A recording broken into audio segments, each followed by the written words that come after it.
A Karina, quem descobriu essa mistura do ayahuasca? Não A sabemos. pergunta de R$ 1 milhão.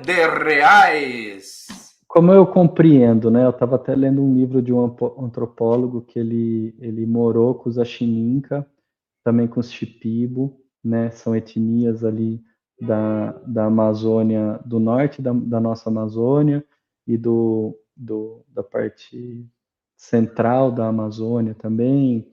Bom, em todo o eixo, eles estão espalhados. E ele, nesse relato que ele conseguiu dos indígenas, né, das etnias, ele falou que foi tudo vindo num primeiro momento em sonho. Que o xamã, o primeiro xamã lá, recebeu em sonho a experiência de tal planta com tal planta deve ser misturada, né, de uma tal maneira, né, e depois consumida. Eu acredito que todo o nosso conhecimento é assim. Para mim, eu também sou arqueólogo, né? A tentativa e erro não explica. Teria morrido muita gente, teria se criado muito tabu em relação às plantas, né? O cipó fica numa parte da floresta, a folha fica, né, a chacrona fica em outra parte da floresta. Você conseguir perceber, cipó ainda tem pelo menos uns 9 tipos, se eu não estou enganado, que servem para fazer a mistura. Já a chacrona não, é algo muito específico com DMT, né? E a maneira exata da proporção teria muita tentativa e erro, muitas situações de intoxicação e de muitas outras coisas.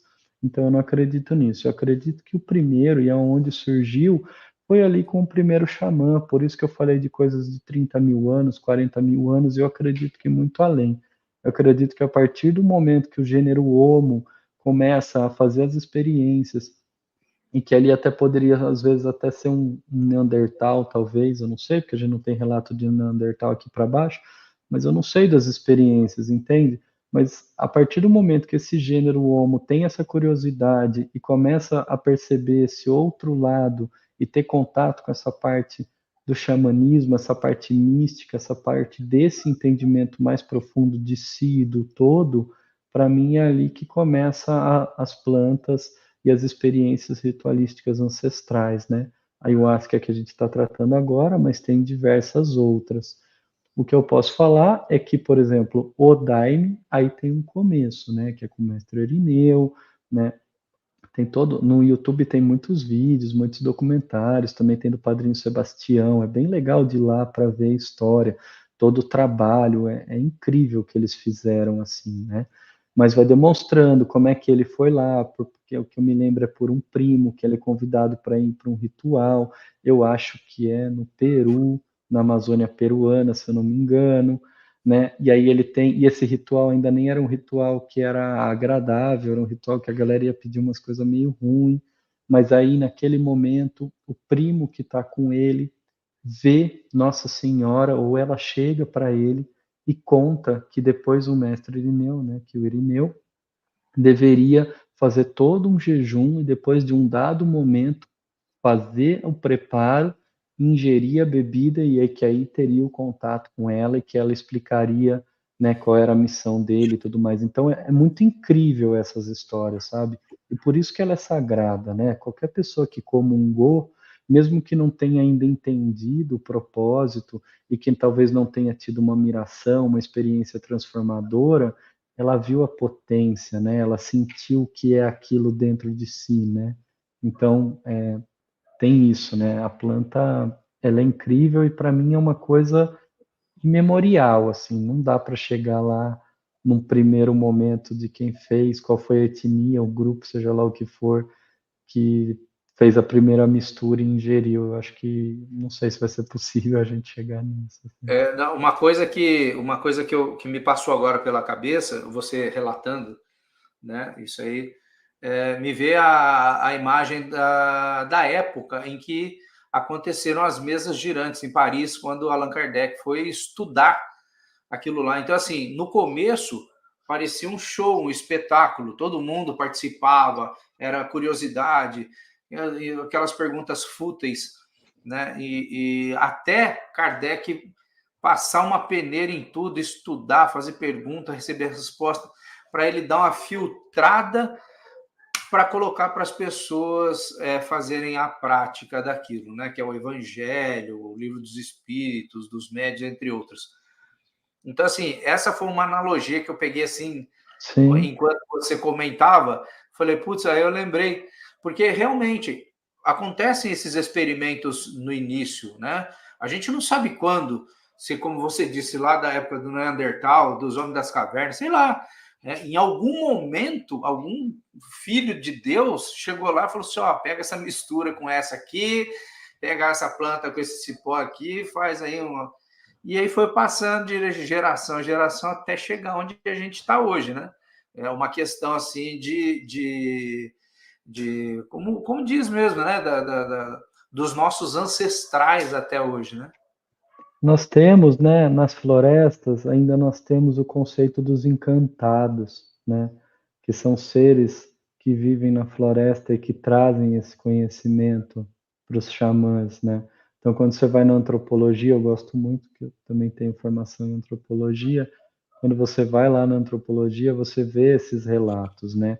Não só dos xamãs antigos e das recepções em sonho, mas os encantados vindo e trazendo essa informação, né? Esses seres divinos. Aí às vezes você pega algum grupo antigo, né, que tinha contato e que já tinha escrita ou algo simbólico, e aí ele fala do contato com outros seres, né? Com seres alados e coisas do tipo, que hoje em dia a gente às vezes interpreta como extraterrestre, multidimensional, anjos. Eu acho que pouco importa o nome, tem algo que é muito maior que a gente, que zela pela gente, que está em proteção, né? A ayahuasca eu vejo como uma ferramenta fantástica que nos foi trazida pelos indígenas até hoje, né? E que ela é muito atuante e ela está aí para auxiliar a sociedade moderna, lógico, com cautela, dentro de toda uma ritualística, um respeito, mas assim, ela é capaz de proporcionar curas incríveis, principalmente essas doenças mais notórias, como a depressão, a ansiedade, burnout e todas essas coisas, sabe? Até um desajuste de sono, até outras coisas. Se você for pegar na bibliografia, nas pesquisas, você vai ver que tem gente curada de todo tipo de doença, de situação mental e psíquica com a utilização da ayahuasca e outras experiências ancestrais. Hoje a gente está falando da ayahuasca, mas existem várias, desde o toque de um tambor, do cachimbo, Temascal, né, a tenda do suor, o gelo, tantas outras experiências, né, outras plantas de poder, às vezes alguns animais, meditação, respiração, são todos os processos que auxiliam a gente entrar mais profundamente nesse nosso eu, né, acessar essas sombras, iluminar essas sombras, né, e entender que elas também são partes nossas, né, entender que faz parte da gente mesmo essa coisa feia que a gente está olhando ali. A ayahuasca traz isso, sabe? Ela coloca você frente a frente com você, e às vezes é um você que você não quer olhar, mas que é você e que está tudo bem, sabe assim? Aceitar, respeitar, perdoar, faz parte do processo. Tudo que a gente vai assim, ó, afundando, que a gente vai desviando o olhar, em algum momento retorna.